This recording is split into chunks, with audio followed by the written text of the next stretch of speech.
e doentes. E já houve contratempos. A verdadeira ponte aérea que se estabeleceu para a região mais afetada, a norte da ilha indonésia de Sumatra, foi hoje interrompida quando o principal aeroporto teve de ser encerrado devido ao acidente de um avião que chocou com uma manada de vacas. Ao fim de algumas horas o problema foi resolvido, mas alguns voos tiveram de ser atrasados, incluindo o que partiu de Lisboa ao fim da tarde, levando ajuda humanitária. Em muitas das regiões atingidas, as pessoas tentam regressar lentamente a uma vida normal, mas é difícil. As crianças voltam às escolas, mas os traumas e as marcas da tragédia continuam visíveis e vão ficar por muito tempo gravadas na memória de milhões de pessoas. Gente cuja vida nunca mais voltará a ser a mesma que era antes da fúria das águas, ao ter transformado em sobreviventes da maior catástrofe natural de que há memória. Depois do dilúvio, a polémica. Na Tailândia faltou um alerta. Um único homem talvez pudesse ter salvo milhares e milhares de vidas. O presidente do Instituto de Meteorologia tailandês até detectou o sismo ao largo da Indonésia, mas não calculou que o mar viesse a invadir a Tailândia. Por isso, não avisou ninguém. Muitos consideram a falha indesculpável e o homem já está demitido. Na Tailândia, há 4.500 mortos contados. Para uns, esta é a história de alguém que se recusa a encarar a realidade. Para outros, será simplesmente a história de uma mãe que tem uma promessa para cumprir. Seja como for, é a história de Charlotte Jones, britânica, 23 anos. Estava de férias com uma amiga numa ilha tailandesa. O mar levou-as e separou-as. A amiga sobreviveu. De Charlotte, nem sinal. Há 6 dias que a mãe procura de Charlotte, viva ou morta, em nome de uma promessa. Once I told Charlotte that if ever she was in trouble, right, I would go to the ends of the earth to find her. And I want to take her body home. A mãe de Charlotte não está sozinha. Um grupo de jovens está a ajudá-la nas buscas. Não conheciam de Charlotte, nem sequer se conhecem entre si. Mas nem todos mantêm a esperança. Os amigos deste casal israelita desistiram hoje de os procurar. Evitar de todo a tragédia, dizem os peritos, que era impossível. Mas dizem também que há muita vida que podia ter sido salva. Bastaria, por exemplo, que um homem, que era até hoje o responsável pelo Departamento de Meteorologia da Tailândia, tivesse lançado um alerta de tsunami logo que foi registado o sismo ao largo da Indonésia. Só que não o fez e explica porquê. O último tsunami por estas bandas foi há mais de 300 anos. Achou que nada iria acontecer. Só que a história repetiu-se. 4.500 pessoas morreram. Quem sobreviveu tenta agora agarrar-se à vida. Nem que para isso seja preciso procurar alimento no meio do lixo. Prioridade das prioridades é agora fazer chegar ajuda, a começar por ajuda médica, aos locais mais isolados e carenciados. Na Tailândia, são muitas as carências médicas e os hospitais não têm meios para tratar os feridos. Os repórteres da TVI acompanharam a ajuda médica que partiu de Phuket para o hospital mais precisado da província. Ajuda também em português. Na hora de reagrupar e tentar voltar a dar sentido e rumo à vida, muitas pessoas começam a perceber-se agora das enormes dificuldades que ainda vão ter pela frente. No turbilhão de emoções que é tentar identificar os desaparecidos e o ter de voltar à normalidade, os tailandeses dizem-se abandonados pelo seu governo. A população de Phuket, um dos principais destinos de férias do Sudeste Asiático, vive maioritariamente dependente do turismo. A ilha tem 400 mil residentes permanentes, mas nos 2 períodos de época alta, entre dezembro e maio, a população dobra com a chegada de igual número de turistas. E são os locais que acusam precisamente as autoridades de estarem a dar demasiado apoio aos turistas em detrimento dos seus nacionais. As equipas médicas e de voluntários vão ajudando como podem. Nas 3 morgues recolhe-se os processos de ADN dos cadáveres que estão ainda por identificar. Nos hospitais, toma-se conta dos sobreviventes. A TVI fez ontem a viagem de mais de 3 horas para norte, atravessando a zona devastada de Khao Lak até um hospital necessidade. Isto para auxiliar no processo de entrega do material médico vindo de Macau, que foi doado às autoridades locais. Primeiro teve-se fazer uma escolha criteriosa de um hospital, nomeadamente provincial, social e ligado ao governo, que não privado, e carenciado. Esse trabalho foi feito ontem por staff da Embaixada Portuguesa, que me deu o nome do hospital que eles entenderam por bem fazer a doação, e foi o que viemos fazer agora. José Mesquita vai continuar em Puquê na dupla função de oficial de ligação entre a equipa de médicos forenses portugueses, que hoje foi destacada para a morgue número 3 em Krabi, e as autoridades locais, e também na de médico voluntário. Hoje voou para Bangkok com a ingrata e difícil missão de tentar convencer os familiares dos portugueses de Macau desaparecidos a voltarem às suas casas e começarem a refazer as suas vidas. Alfredo Vaz, a TVI em Puquê, no sul da Tailândia. Boa noite, Vítor Pinto. Quais são as maiores dificuldades agora sentidas e registadas por vocês aí, em Puquê? Muito boa noite, Manuela Moura Guedes. Eu pedia que voltasses a repetir, eu não percebi completamente a tua questão. Estava a perguntar quais são as maiores dificuldades. Há falta de ajuda médica aí em Puquê. Pensamos nós também que, com certeza, identificar todas as pessoas que morreram será outra das dificuldades, mas vocês que estão aí no local, com certeza que têm muito mais e muito mais pormenores para dar. Agora percebi, de facto, a ajuda portuguesa fez-se sentir de duas formas. Uma delas teve a ver com a reportagem que acabamos de ouvir. A entrega de medicamentos e material médico que foi feito a um hospital aqui a norte da ilha de Puquê, muito perto da zona de Khao Lak, uma das mais atingidas pelo tsunami de há 10 dias atrás. E a outra ajuda que vai começar a ter efeito hoje mesmo em Krabi, numa pequena cidade de Krabi, é a chegada de 2 médicos forenses portugueses, bem como de 2 funcionários e também um capitão da GNR. Os médicos vão integrar imediatamente, nós acompanhamos de resto esse primeiro contacto com as equipas internacionais, designadamente de Israel, de Itália, da Suécia, que estão nesse templo. É um templo que foi transformado em morgue, onde estão mais de 600 cadáveres, e eles vão começar esta noite mesmo o trabalho de ajudar na identificação desses cadáveres. É um trabalho moroso. Curiosamente, ou desejavelmente, em Krabi fomos encontrar uma situação muito mais ordinária do ponto de vista médico-legal, isto porque alguns países do norte da Europa forneceram câmaras gigantes, câmaras frigoríficas, que permite fazer o seguinte: meter os cadáveres nessas câmaras frigoríficas e depois ir retirando para se fazerem autópsias, recolha de impressões digitais, depois também o estudo da dentição e também o DNA, que são agora, de resto, são as únicas maneiras que os médicos têm de identificar os corpos que não foram, que as famílias não conseguiram encontrar. De resto, são 2 situações: há aqueles que não foram encontrados pelas famílias e há os outros que estão nestes templos aqui em Krabi, mas também em Khao Lak, são vários templos. Há ali uma série de corpos que não foram de facto ainda identificados. Só os médicos podem fazer esse trabalho. Vítor, os desesperos vão tomando diversas formas conforme o tempo vai passando. Agora, atualmente, que era um pouco aquilo que eu te estava a perguntar há bocadinho, em que é que se nota mais o desespero dos sobreviventes? O grande desespero é uma mistura de, como é que vou dizer, é uma mistura de conformismo com uma dor muito profunda de alguém que perdeu o que de mais importante tem e não consegue de maneira nenhuma encontrar, por muito que se entregue a esse trabalho. Há casos absolutamente dramáticos, inclusivamente um deles português, do pai da miúda de 8 meses, o pai que vive em Macau.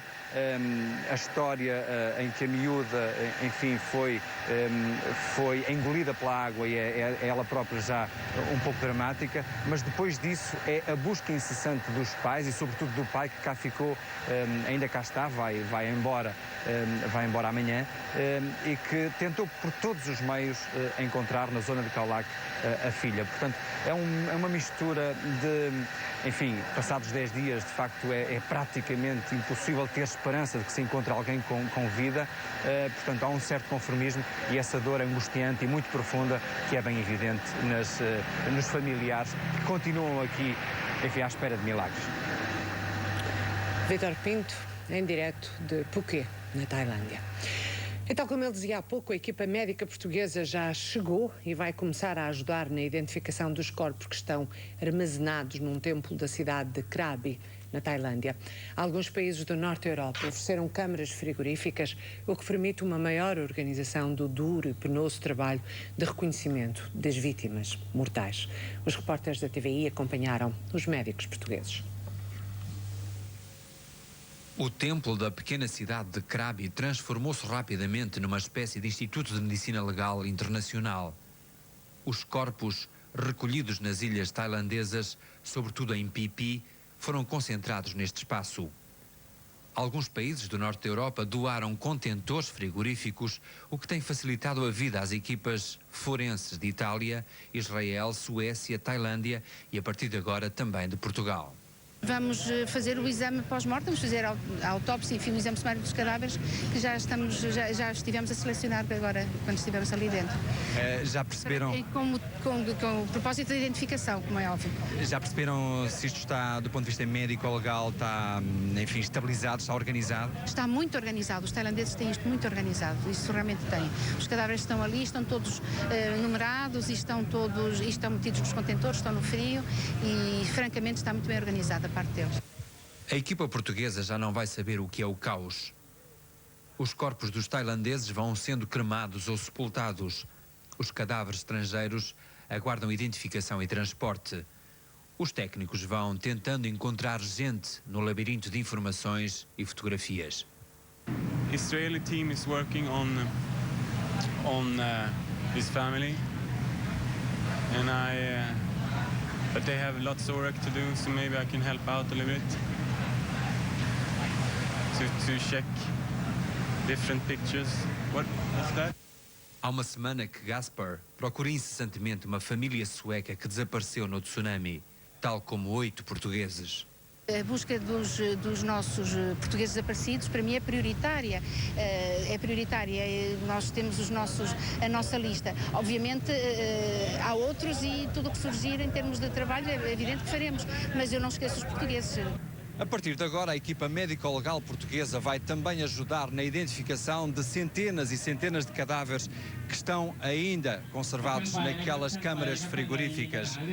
Uma das missões prioritárias é encontrar os 8 portugueses que estão ainda desaparecidos. Mas todos sabemos que é como que encontrar uma agulha num palheiro. Vítor Pinto e Nelson Alves, a TVI na Tailândia.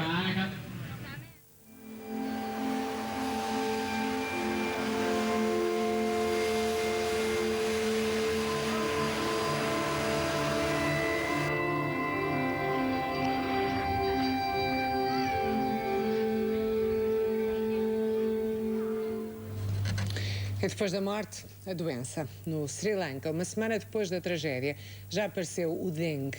Só na capital, Colombo, já foram detectados 50 casos desta doença tropical transmitida pelo mosquito e que pode matar. Por isso, e não só, começam as preocupações de saúde pública, com várias brigadas no Ministério da Saúde a visitar diariamente os campos de desalojados. Aliás, um dos sintomas da doença é a desidratação e, como há falta de água potável, os problemas multiplicam-se. Uma situação desesperada, testemunhada pelos enviados da TVI ao Sri Lanka, Amilcar Matos e Ricardo Ferreira. Uma semana após a mortandade começa o perigo das epidemias. Com quase 30 mil mortos, o Sri Lanka pede mais ajuda médica, enquanto não é tarde demais. Sim, precisamos de muito material médico das organizações, porque temos muitas infecções, problemas respiratórios e muitas diarreias que vão piorar nos próximos dias.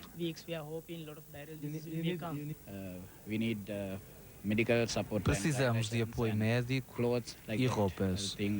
É aquilo que precisamos imediatamente. E em segundo lugar, vamos tentar reconstruir as casas. É isso. A preocupação é agora controlar as doenças nos campos de desalojados. Muitos deles não têm sequer um médico, apesar da presença de milhares de pessoas. Só nos arredores da capital Colombo, os números são impressionantes. Neste momento temos 24 campos aqui, 3 deles com mais de 1.800 pessoas. E é tudo isto que temos de dar atenção. É o mais importante, prevenir qualquer epidemia. As doenças que mais preocupavam antes do tsunami vieram-se a agravar na última semana com um aumento impressionante de mortos. Para já, a única boa notícia continua a ser a ausência de casos de malária em todo o Sri Lanka. Na verdade, aqui não temos malária, mas há muitos casos de dengue nesta área. O tempo que a ajuda humanitária vai levar a chegar a todo o país é decisivo. Onde os medicamentos já chegaram, começaram de imediato as campanhas de vacinação. Mas a maioria dos campos de realojados continuam sem qualquer assistência. Amílcar, acabaste de falar na peça sobre a ajuda e os medicamentos que são tão precisos aos campos de refugiados. Prevê-se que cheguem rapidamente ou é uma coisa que só Deus dirá? Talvez seja melhor essa segunda hipótese. Só Deus dirá e só o tempo também poderá responder a essa questão. De facto, para já há muitos campos de desalojados que não têm qualquer tipo de medicamentos. Os médicos em trânsito por lá passam, mas de facto depois faltam os medicamentos para curar as pessoas. Mesmo onde há medicamentos já, há de facto um número reduzido de medicamentos e um número muito elevado de desalojados.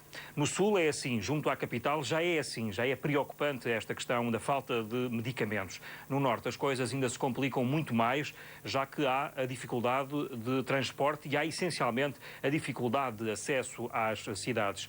Os guerrilheiros do Tamil têm complicado e de que maneira a chegada também dessa ajuda, a ajuda dos próprios medicamentos.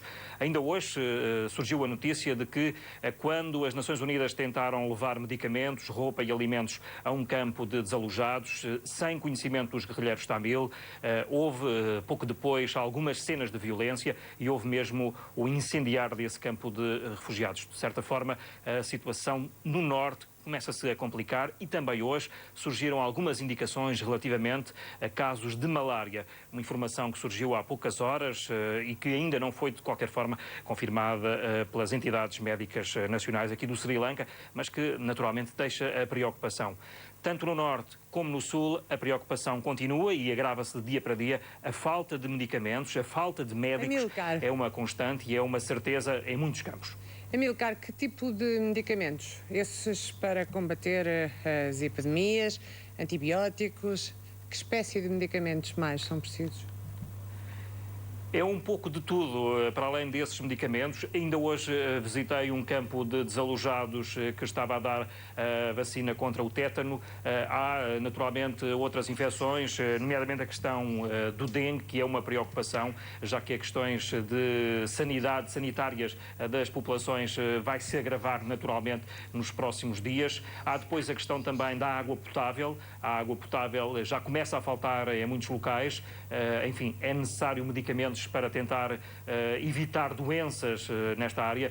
E esses medicamentos, de facto, não existem e, nesta altura, são já uma preocupação dos médicos. Por vezes, há quem tenha febre, simples febre, e não há comprimidos, por exemplo, ou vacinas para tentar amenizar febres elevadas de muitas pessoas que estão, de facto, nesses locais. Esta é uma questão que já tinha sido, esta semana, avançada pela própria AMI portuguesa, num campo de desalojados com mais de 3.000 pessoas e continua, naturalmente, essa preocupação no dia de hoje. Aliás, cada dia que passa, essa preocupação, a falta de medicamentos, vem se agravando. Amílcar Matos, que deixou a tranquilidade do Alentejo e acompanhado de Ricardo Ferreira, acompanha todo este drama e esta catástrofe no Sri Lanka. E tudo isto está a provocar uma onda de solidariedade de facto inédita. No Sri Lanka, as populações afetadas vão receber a ajuda do próprio exército norte-americano. Desta vez, felizmente, os Marines não vão à guerra, mas antes ajudar o país no lento regresso à normalidade. O Sri Lanka chora a morte de mais de 30.000 pessoas, metade delas crianças. É um país destruído, onde falta praticamente tudo. Espera-se que os Marines possam acertar no alvo e, por uma vez, contribuir para a paz e a reconstrução de um país. Distribuir a ajuda que chega de todo o mundo é agora a grande preocupação nos países afetados pela catástrofe e, em particular, no Sri Lanka. Como se não bastasse a devastação provocada pelas ondas gigantes, a falta de água e comida e as inundações dos últimos dias, as populações do Sri Lanka são agora alvo de novas ameaças que exigem um reforço da segurança. Por todo o país, alertam as organizações de defesa dos direitos humanos, há relatos de abusos sexuais a vítimas do tsunami. E é neste cenário de carência de praticamente tudo que entram em ação os Marines norte-americanos. Uma equipa avançada de 50 fuzileiros chegou hoje ao aeroporto de Colombo. A sua missão é garantir que a ajuda humanitária chegue a quem dela precisa. E neste país haverá mais de 1 milhão de pessoas nestas condições. A estes homens enviados da base militar americana de Okinawa, no Japão, caberá montar hospitais de campanha, ajudar na distribuição de água e comida, proteger campos de refugiados e participar na reconstrução das infraestruturas destruídas pelo maremoto. Uma tarefa que no Sri Lanka durará vários anos, talvez mesmo uma geração, como previu hoje no Parlamento o primeiro-ministro singalês. E apesar do que disse há pouco Amilcar Matos sobre a guerrilha dos tigres Tamil, em casos pontuais, mesmo assim são tréguas na desgraça. No Sri Lanka, a ajuda às vítimas está a chegar agora em maiores quantidades ao norte do país, controlado pela guerrilha rebelde dos tigres Tamil. Em muitos locais, os guerrilheiros colaboram mesmo com as tropas governamentais no encaminhamento dessa ajuda. E a par da luta contra as epidemias, numa das regiões mais atingidas pelo tsunami, procede-se agora à remoção dos destroços. E alguns são mesmo impressionantes. É o caso de um comboio inteiro que foi arrastado pelas águas como se fosse uma pena. E estava cheio de gente. Esta é uma das imagens mais impressionantes que ficarão para a história deste maremoto no Sri Lanka. Um comboio inteiro levado pelas águas. Por uma ironia trágica, o comboio chamava-se Rainha do Mar e saíra 2 minutos atrasado da capital, Colombo. Às 9h20 da manhã desse domingo, chegava ao piadeiro de Telvate, perto da costa. Então, foi atingido em cheio pelo tsunami, coberto pelas águas e arrastado através dos coqueirais. Foi provavelmente o desastre ferroviário mais mortífero de todos os tempos. 1.500 mortos e apenas 18 sobreviventes. O exército singalês está a colaborar agora na remoção dos destroços. Ainda há corpos que estão a ser recolhidos. Centenas de quilómetros de costa no Sri Lanka ficaram completamente devastados. Agora, para além da reconstrução e da recolha de cadáveres, urge proceder ao saneamento de vastas regiões para evitar epidemias. No norte do país, os aldeões de Bampadi procedem à desinfecção de casas e poços.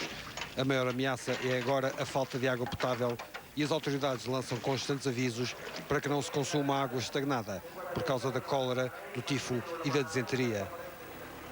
Esta aldeia fica situada no território habitualmente controlado pelos rebeldes Tamil, que combatem o governo singalês. Os guerrilheiros, que controlam praticamente todo o norte do país, alegam que o seu povo tem tido menos ajuda do que as vítimas do sul. Mas, aparentemente, a ajuda começa a chegar agora em maior quantidade. E, em alguns locais, os rebeldes colaboram com as tropas governamentais no sentido de os caminhões chegarem aos locais mais remotos através das linhas de cessar-fogo.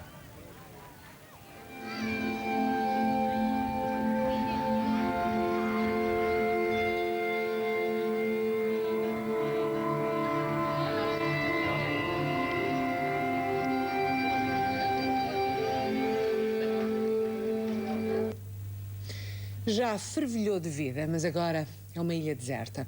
9 dias depois da catástrofe, não restou ninguém na pequena ilha indonésia de Malinge para contar como tudo se passou. Isolada numa região já de si isolada, sabe-se que ali viviam pelo menos 500 pessoas.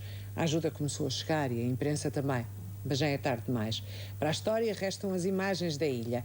Malinge de seu nome, e pode imaginar-se como uma comunidade vivia, uma comunidade de pescadores que desapareceu num repente.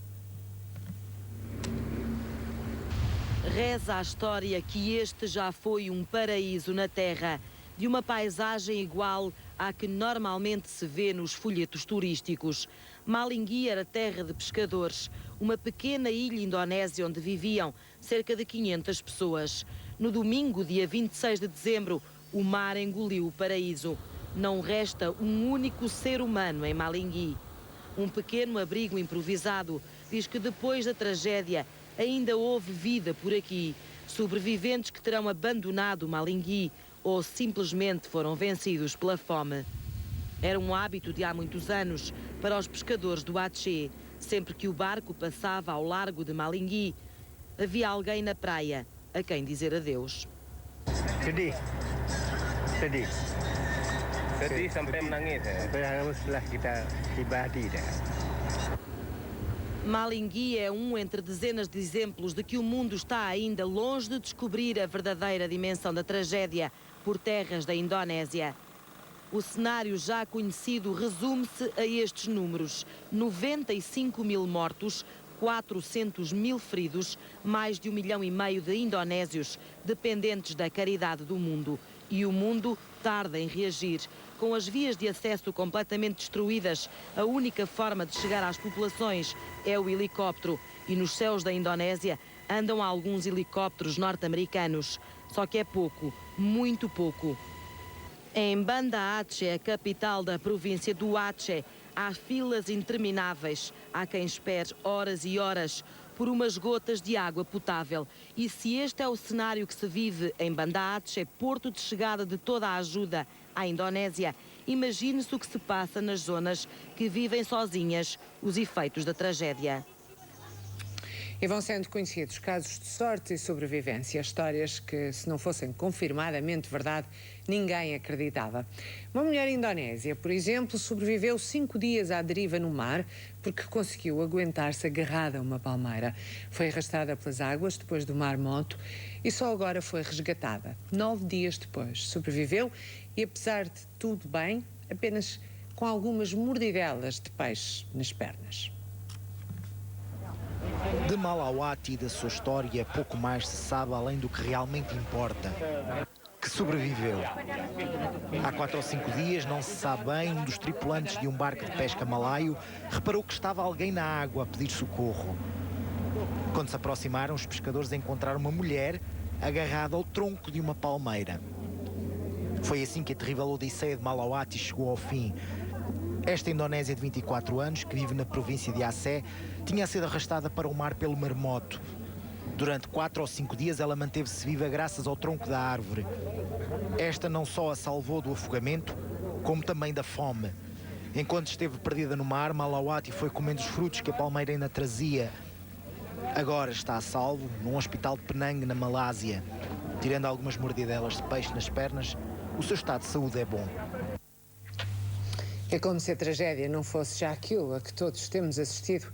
Aparecem agora histórias de crianças que estão desaparecidas, mas que podem pura e simplesmente ter caído nas mãos de pedófilos ou nas redes de tráfico de crianças.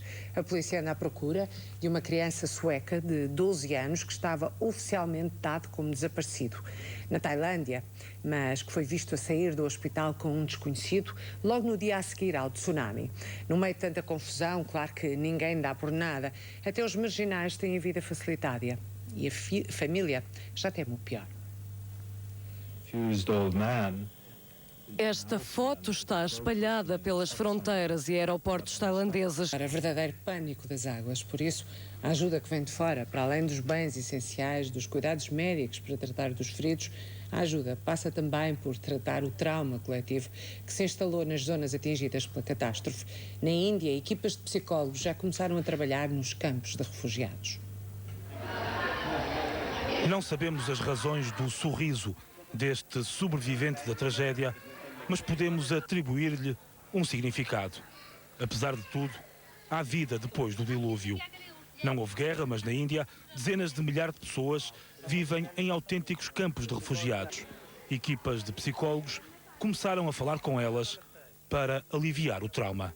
In this kind of a situation, it is extremely essential to start right from the day one, trauma care and psychosocial counseling process, in which they can be engaged in a dialogue of reflecting upon the incident and just bring out their feelings that is they're keeping within themselves, which is perhaps causing more of damage to their own emotions. A maioria destas pessoas vivia em ilhas assaltadas ou engolidas pelo mar. O governo indiano organizou uma ponte aérea e outra marítima para as trazer para o território continental. A maioria, para além do trauma, tem de resolver outro problema: a adaptação à vida urbana, que desconheciam em absoluto. Já sabe que as imagens da tragédia da Ásia correram o mundo, imagens de morte, destruição, dor, quase todas intercaladas com a imagem de uma enorme ou fortíssima onda que avança pelo mar e avassala tudo em terra. Milhões de crianças em todo o mundo viram aquela onda, filmada de todas as maneiras e ângulos. Todos nós, adultos, ficámos impressionados. E as crianças? Como é que as crianças reagiram e reagem a tudo o que viram? Em Portugal já se percebe que começam a surgir alguns medos entre os mais pequenos. Por exemplo, o medo de ir à praia e até o medo que Portugal seja também arrasado por um tsunami. As suas filhas fizeram alguma pergunta sobre o que aconteceu na Ásia? Estou com medo de ir à praia. Já dizem que não quero ir à praia este ano. Eles têm medo que isto aconteça em Portugal?